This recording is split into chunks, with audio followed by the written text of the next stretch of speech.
Hello friends, नमस्कार। Judicial exam watcher channel से मैं राजेश कुमार सोनी आज सीपीसी से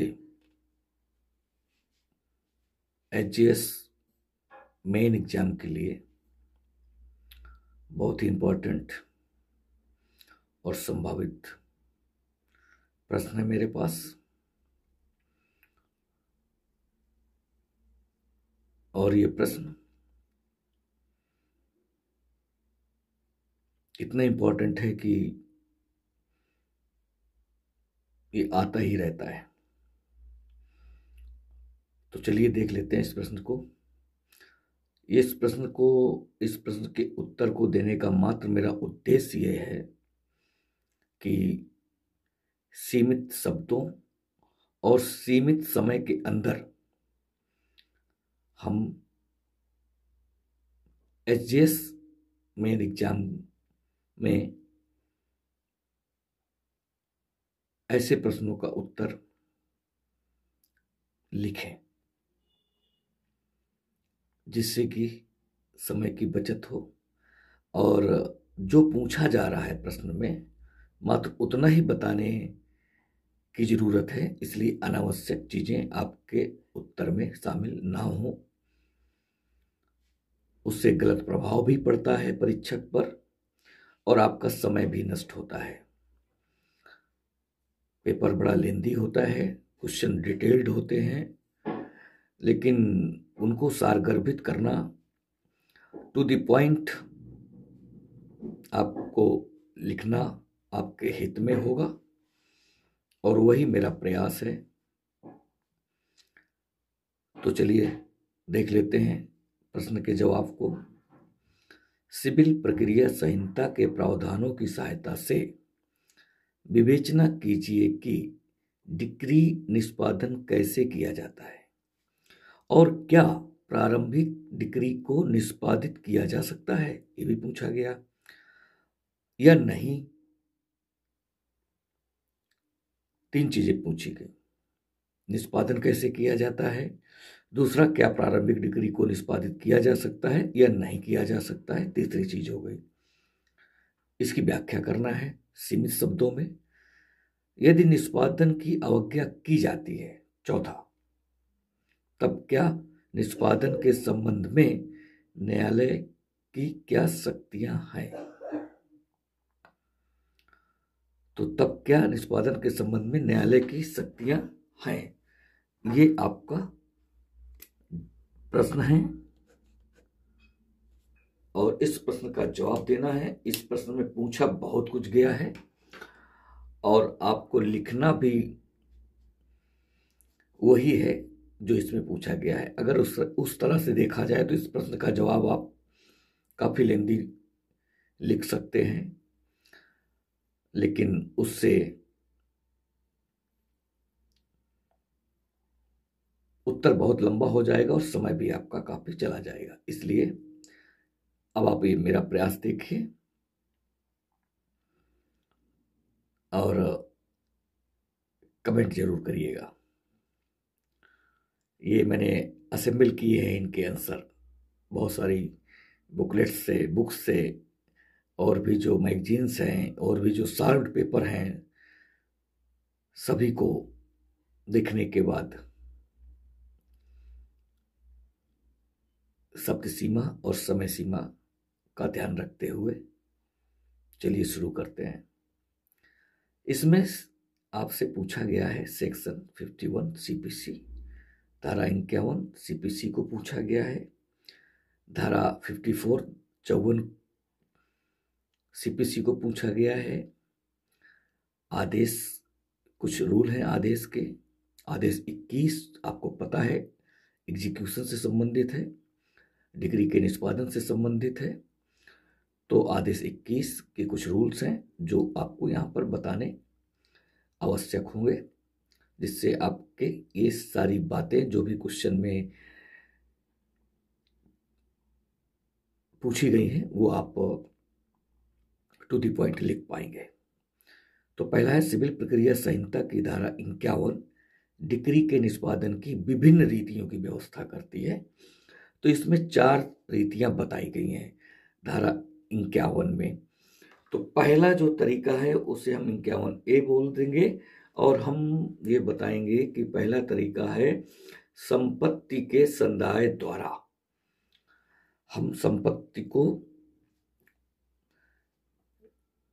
डिक्रीदार को सौंप करके उसका संदाय करके डिक्री का निष्पादन न्यायालय करा सकता है। जहां डिक्री विशिष्ट चल संपत्ति के लिए है, बस ये याद रखना है कि चल संपत्ति के लिए है, तो अगर अचल संपत्ति के लिए है तब क्या स्थिति होगी। तो दोनों बातें हैं। अगर चल संपत्ति है तो हम उसका संदाय करने के द्वारा कर सकते हैं या न्यायालय करवा सकता है। तो जहां किसी विशिष्ट चल संपत्ति के लिए है डिक्री, वहां संपत्ति के अभिग्रहण एवं संदाय के द्वारा निष्पादित की जाएगी। और अचल संपत्ति के मामले में देनदार को हटाकर मतलब उसको बेकब्जा कर तथा उसके कब्जे के संदाय द्वारा की जाएगी। यानी कि देनदार को हटा दिया जाएगा, उसको बेकब्जा कर दिया जाएगा, और जो उसका हकदार है उसको कब्जे का संदाय यानी कि कब्जा उसे काबिज कर दिया जाएगा। तो कुल मिलाकर के जो पहला तरीका है वो संपत्ति के संदाय द्वारा है। अगर वो संपत्ति चल है तो उस संपत्ति को हम न्यायालय के आदेशानुसार उसका संदाय कर देंगे। यदि वो संपत्ति अचल संपत्ति है तो हम उस वर्तमान में जिसके कब्जे में है यानी कि जो निर्णीत ऋणी है, अगर वो कब्जे में है तो उसको हटा करके जो डिक्रीदार है, जो हकदार है, उसको संदाय, उसके कब्जे का संदाय करके संपत्ति के संदाय द्वारा डिक्री का निष्पादन किया जा सकता है। ये धारा 51 CPC ए, धारा 51A CPC बताती है। और दूसरा तरीका है धारा 51B में संपत्ति की कुर्की और विक्रय द्वारा। अगर पहला तरीका नहीं इस्तेमाल होता तो दूसरा तरीका इस्तेमाल होता है, वो है धारा 51B न्यायालय को किसी डिक्री के निष्पादन के लिए संपत्ति की कुर्की और विक्रय अथवा बिना कुर्की के विक्रय का आदेश देने की शक्ति प्रदान करती है। यानी कि धारा 51B न्यायालय को सक्षम बनाती है कि वो संपत्ति की कुर्की भी करा दे, उसका विक्रय भी करा दे डिक्री के निष्पादन में, या फिर बिना कुर्की के विक्रय का आदेश दे दे। तो इन तरीकों से भी संपत्ति डिक्री का निष्पादन न्यायालय द्वारा कराया जा सकता है। सेक्शन 51B CPC ये बात करती है। तीसरा तरीका है गिरफ्तारी और निरोध द्वारा, धारा 51C। यह तरीका तभी अपनाया जाता है या जा सकता है जब निर्णीत ऋणी को कारण बताओ नोटिस दिया जाए कि क्यों ना उसे निरुद्ध किया जाए। अगर वो दोनों तरीके पे नहीं आ रहा है तो फिर तीसरा तरीका है, लेकिन इसके लिए न्यायालय निर्णीत ऋणी को, जो देनदार है, उसको कारण बताओ नोटिस देना जरूरी होता है। तो ये तीसरा तरीका है गिरफ्तारी और निरोध का। चौथा तरीका है रिसीवर की नियुक्ति द्वारा। तो ये धारा 51D बताती है। तो रिसीवर की नियुक्ति यह एक सामयिक व्यवस्था है और पूर्णतः न्यायालय के विवेक पर निर्भर है। यह एक अपवादिक उपचार है, इसके लिए केस बहुत मजबूत होना चाहिए। और रिसीवर की नियुक्ति की पूरी व्यवस्था है, जो हम अलग एक पूरा का पूरा क्वेश्चन इसको लेकर के देखेंगे, और ये भी देखेंगे किस आदेश में है। तो आप बस ये आप जो सप्लीमेंट्री प्रोसीडिंग है, अगर आप उनको देखेंगे तो उसके अंतर्गत जो सेक्शन 94 है, 94 का जो सेक्शन D मिलेगा, वहां पर आपको रिसीवर की नियुक्ति का सेक्शन है, और वो सेक्शन किस ऑर्डर से मैच करेगा वो हम लोग एक नया क्वेश्चन लेकर के देखेंगे। पूरा का पूरा बहुत इंपॉर्टेंट है। रिसीवर की नियुक्ति से संबंधित क्वेश्चन बहुत बार पूछा गया है, तो इस पर एक क्वेश्चन भी बनता है। लेकिन यहाँ पर हमने डिग्री के निष्पादन के संबंध में जो धारा 51 देखा, उसमें 51A, 51B, 51C और 51D देखना है। तो जो पहला तरीका है वो संपत्ति का संदाय द्वारा है, दूसरा तरीका है विक्रय और कुर्की द्वारा, तीसरा है गिरफ्तारी और निरोध द्वारा, और जो चौथा तरीका है वो रिसीवर की नियुक्ति द्वारा। तो ये 4 तरीके धारा 51 में बताए गए हैं। अब चूंकि सवाल में ये पूछा गया है कि निष्पादन कैसे किया जाता है, तो ये तो धारा 51 हो गई। और भी धाराएं हैं जिसमें बताया गया है कैसे किया जाता है। तो धारा 54 यानी कि 54 देखते हैं। ये एक्चुअली विभाजन की स्थिति जब होती है, जब ये सेक्शन वहाँ पर अप्लाई होता है, तो हम ये कह सकते हैं कि विभाजन द्वारा भी हम डिग्री का निष्पादन करा सकते हैं। लेकिन विभाजन कैसा, ये आप देख लीजिए। धारा 54 के अनुसार जहाँ पर अविभाजित संपदा जिसका निर्धारण सरकारी राजस्व को चुकाने के लिए हुआ है, यही याद रखना है, तभी धारा 54 आकर्षित होगी। जहां पर अविभाजित संपदा जिसका निर्धारण सरकारी राजस्व को चुकाने के लिए हुआ है, अगर कोई ऐसी संपदा है जो अविभाजित है और उसके कुछ पोर्शन में राजस्व बाकी है और कुछ में नहीं है, वहां विभाजन अथवा अपने हिस्से के अलग कब्जे की डिक्री हुई है, तब विभाजन हिस्से का अलगाव कलेक्टर द्वारा किया जाएगा। तो यहाँ ये ध्यान रखने की बात है कि अगर ऐसी स्थिति है, संयुक्त संपत्ति है और उसमें किसी एक व्यक्ति पर ये भारित है राजस्व उसकी संपदा पर, तो वहाँ पर पहले तो संपदा का विभाजन किया जाएगा और ये विभाजन कलेक्टर द्वारा किया जाएगा। तो आपने देखा कि विभाजन जो सेक्शन 54 में बताया गया है वो संयुक्त संपदा पर, और अब आप जो दूसरा तरीका है उसके आगे का आदेश के अंतर्गत दिया है। आदेश 21 में जो नियम 18 से 20 है उसमें भी डिग्री के निष्पादन के तरीके को बताए गए हैं।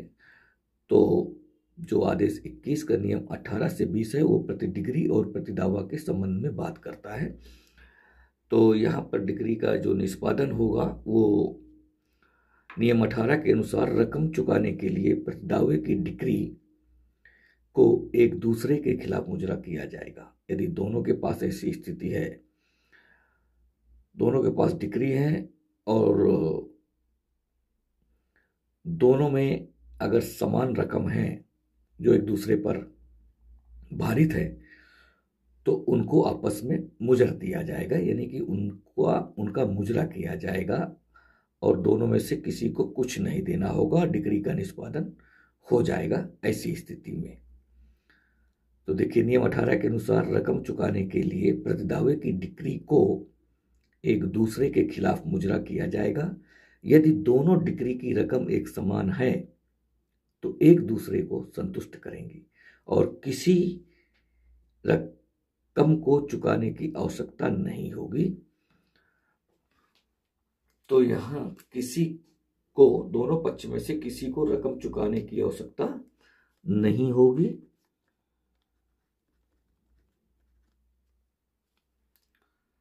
और यदि एक डिग्री की रकम ज्यादा है और एक डिग्री की रकम कम है तो फिर नियम 19 अप्लाई होगा। लेकिन नियम 19 एक ही डिग्री में प्रतिदावे के मुजरा करने की व्यवस्था करता है, और यदि दोनों रकम बराबर नहीं है तो बड़ी रकम का हकदार व्यक्ति शेष रकम के लिए निष्पादन करा सकता है। तो जिसके पक्ष में बड़ी रकम है वह व्यक्ति उसका जो भी रकम निकलती है उससे निर्णय से उसके लिए वो निष्पादन करा सकता है। नियम 19, यहाँ एक ही डिग्री की बात की गई है, ये आपको ध्यान देने की बात है। नियम 18 में 2 डिग्रियां हैं और दोनों एक दूसरे के खिलाफ मुजरा की जाएंगी, लेकिन नियम 19 में एक ही डिग्री की बात हो गई है। तो एक ही डिग्री में प्रतिदावों के मुजरा करने की व्यवस्था है। अगर एक दूसरे के खिलाफ कुछ दावे हैं और दोनों में रकम बराबर नहीं है तो बड़ी रकम का हकदार व्यक्ति शेष रकम के लिए निष्पादन करा सकता है। ये आदेश 21 नियम 18 से 20 संक्षिप्त में हमें लिखना है। संक्षिप्त में हमने लिखा धारा 51 सीपीसी के चारों part A B C D. इसके बाद हमने लिखा विभाजन के द्वारा डिग्री का निष्पादन धारा 54 सीपीसी। इसके बाद हम लिख रहे हैं प्रति डिग्री और प्रदावक के द्वारा डिग्री का निष्पादन आदेश 21 नियम 18 से 20। और अब आदेश 21 के नियम जो 2 से 30 हैं वो भी हम देख लेते हैं, बहुत जरूरी है लिखना इनको। धनराशि का भुगतान के द्वारा भी डिग्री का निष्पादन न्यायालय द्वारा कराया जा सकता है।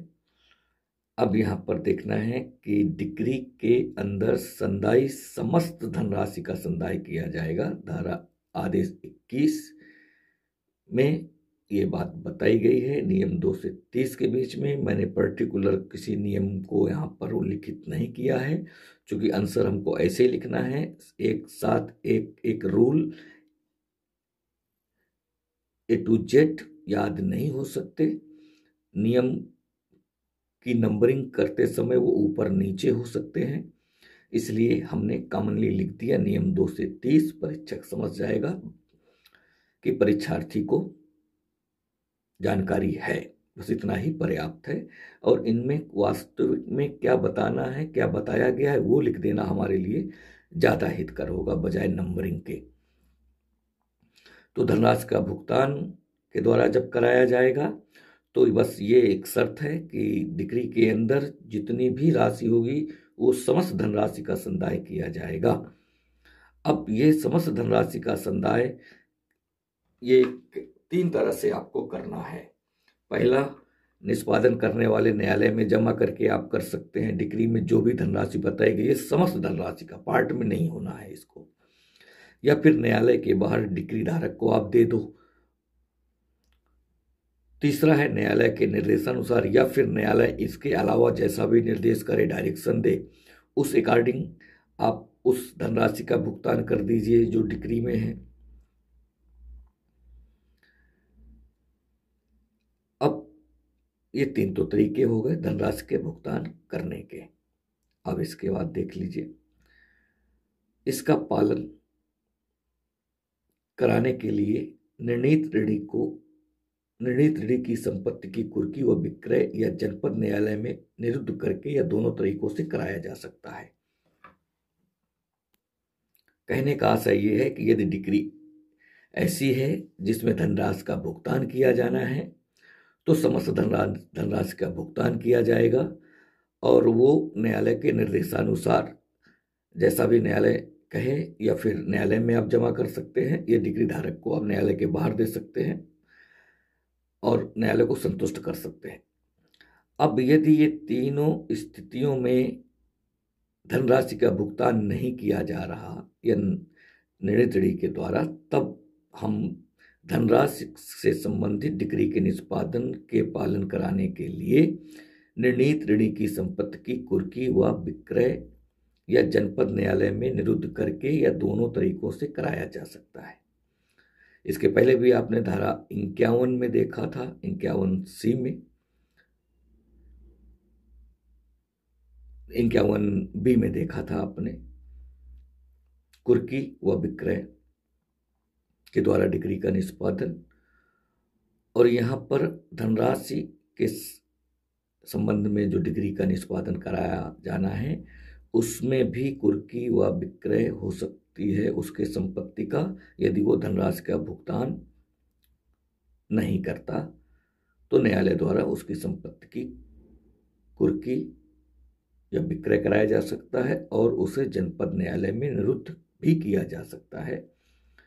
किसी भी तरीके से, इन सभी तरीकों से या इनमें से किसी भी तरीके से धनराशि की डिग्री का निष्पादन कराया जा सकता है। अब सवाल यह था उसमें कि क्या प्रारंभिक डिग्री का निष्पादन कराया जा सकता है, तो हाँ, कराया जा सकता है। ये भी हमें बताना है, क्योंकि क्वेश्चन में ये भी पूछा है उसने। तो प्रारंभिक डिक्री का निष्पादन कराया जा सकता है, क्योंकि प्रारंभिक डिक्री भी अंतिम डिक्री की तरह अपील योग्य होती है या है। अब ये हमने एक लाइन में बता दिया। अब उसने आगे पूछा कि यदि उसकी अवज्ञा होती है तो यदि निष्पादन के आदेश का पालन नहीं होता है तो न्यायालय नियम 32 के अंतर्गत डिक्री को प्रभावी करने के लिए सक्षम है, यानी फिर वो नियम 32 के अकॉर्डिंग कार्रवाई करेगा यदि निष्पादन के आदेश की अवज्ञा होती है, उसका पालन नहीं होता है। तो प्रश्न में जितना पूछा गया उतना ही हमने बताया, और जितने कम में बता सकते थे उतने कम में बताने का प्रयास किया गया। तो आपका आंसर यहीं तक। यदि आप इसको और अधिक लिखना चाहते हैं, आपके पास समय है, तो फिर सेक्शन 41 सीपीसी और सेक्शन 74 सीपीसी को भी आप यहाँ मेंशन कर सकते हैं। इसमें ये सेक्शंस में भी इसी संबंध में बताया गया है जो नियम 32 में बताया गया है। लगभग वही बातें बताई गई हैं डिक्री के निष्पादन के आदेश की अवज्ञा के संबंध में इनमें बताया गया है। तो आप इनको भी इसमें मेंशन कर सकते हैं। लेकिन यदि मुझे परीक्षा में ये प्रश्न मिला तो मैं इसे यहीं तक लिखूंगा, इसमें मैं ये सेक्शन शामिल नहीं करूंगा, क्योंकि मुझे समय का भी ध्यान रखना है। तो ये था डिक्री के निष्पादन से संबंधित एक ऐसा प्रश्न जो बहुत बार पूछा गया है, और ऐसा क्वेश्चन है जो इसी तरह के एग्जाम में ही पूछा जाता है। तो उस लेवल का ये क्वेश्चन है, और यदि आप जज बनना चाहते हैं और जज का एग्जाम देना चाहते हैं तो ऐसे प्रश्नों से आपको रूबरू होना ही पड़ेगा, और ये आने ही चाहिए। धन्यवाद। कमेंट जरूर करिएगा, रिस्पांस जरूर करिएगा। जैसा भी हो रिस्पांस आपका, उससे मुझे मोटिवेशन ही मिलेगा। तो आप रिस्पांस जरूर करिएगा, और मुझे यदि रिस्पांस मिलते रहेंगे तो मैं आपको ये क्वेश्चंस दिन में 3-4 देना शुरू कर दूंगा। फिलहाल तो अभी एक ही दे रहा हूँ। यदि आपके रिस्पांस मुझे मिले तो मैं फिर ये आपको दिन में 3-4 देना शुरू कर दूंगा, क्योंकि मैं इस पर लगातार काम कर रहा हूँ बराबर। Thank you.